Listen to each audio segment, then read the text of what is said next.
again. It's Ryan Miller with Etna Interactive, and we're back this month to talk about building equity online, how the decisions that you make in the earliest days of your practice or today have a lasting impact on the value and the opportunity that you see from the web.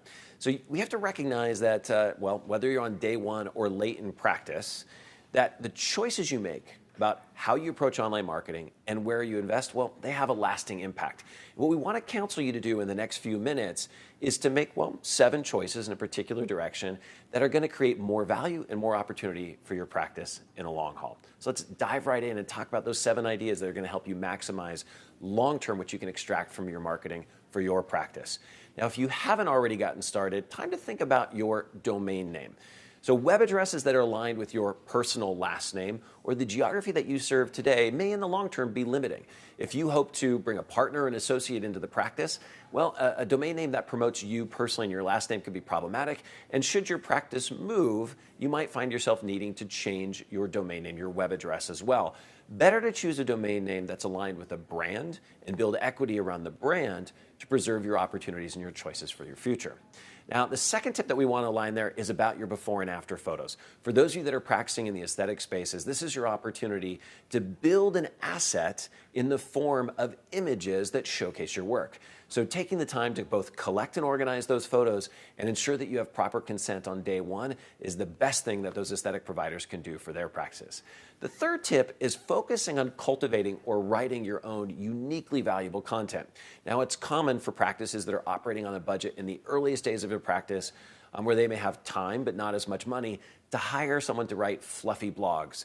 Better to take the time to carefully craft evergreen content. These are really rich prose that either in the form of a procedure page or a blog post that's going to be valuable to your practice for now and over time. Fourth tip that we want to focus on is really about building assets in the form of permission to market.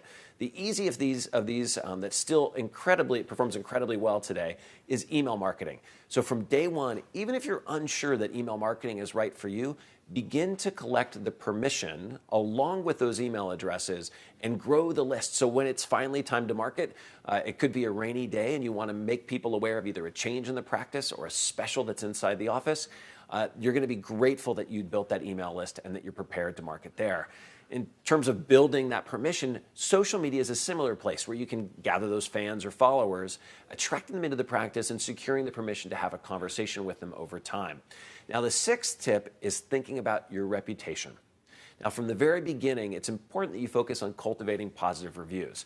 This is a great investment of your time and money and something easy that you and the members of your team can focus on right from the beginning. Because today, what the data shows us is that physicians are third in line after restaurants and hotels in terms of review popularity. So we know this is going to be important. And finally, our seventh tip today, you need to keep control of those login names and those passwords attached to all of the accounts that are set up for you online. Now, it's very likely that in the earliest days of your practice, you're just going to delegate this out to someone. This is an opportunity to pull back and say, wait, we need to keep control of these things. Let's create a secure log. A password-protected Excel file is a great way to do that, of all of the usernames and passwords that you use on sites like, your Google local listing, your Facebook listing, all of those places where you hope to retain control of that asset for your practice for the long haul. So summing up for those of you that are avid note takers, we'll leave this up on the screen in a second, those 7 points again that you can focus on to build equity, to build value for the long term for your practice. Or you can see them right below the blog post in the Learning Center and the blog on our website.